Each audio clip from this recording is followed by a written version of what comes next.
ایک حدیث یاد آئی بڑے زمانے بعد. میرے نبی فرمائیں گے یا اللہ میری امت کا حساب میرے حوالے کر دے. تو اللہ تعالیٰ فرمائیں گے کیوں؟ تو عرض کریں گے یا اللہ میں چاہتا ہوں ان کا حساب میں لے لوں تاکہ ان کو شرمندہ نہ ہونا پڑے.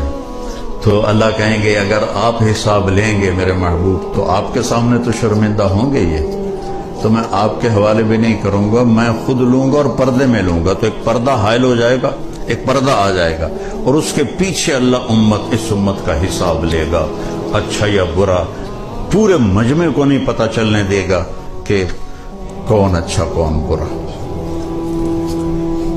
کیا میرے رب نے ہمارے اوپر کمال کا کرم کیا ہے. پھر اس کام کو ہماری فطرت میں رکھ دیا. وَجَاهِدُوا فِي اللَّهِ حَقَّ جِهَادِهِ هُوَ اجْتَبَاكُمْ. اجتباء کہتے ہیں کسی مخصوص کام کے ماہر کو اس کے ذمہ کام سپرد کرنا. تو اللہ تعالیٰ کہہ رہا ہے میرے راستے میں جہاد کرو. کیوں یا اللہ؟ کہ تم اس کام کے اہل ہو. دی اذانیں کبھی یورپ کے کلیساؤں میں، کبھی افریقہ کے تپتے ہوئے صحراؤں میں، شان آنکھوں میں نہ جچتی تھی جہاں داروں کی، کلمہ پڑھتے تھے ہم چھاؤں میں تلواروں کی. تجھ سے سرکش ہوا کوئی تو بگڑ جاتے تھے، تیغ کیا چیز ہم توپ سے لڑ جاتے تھے.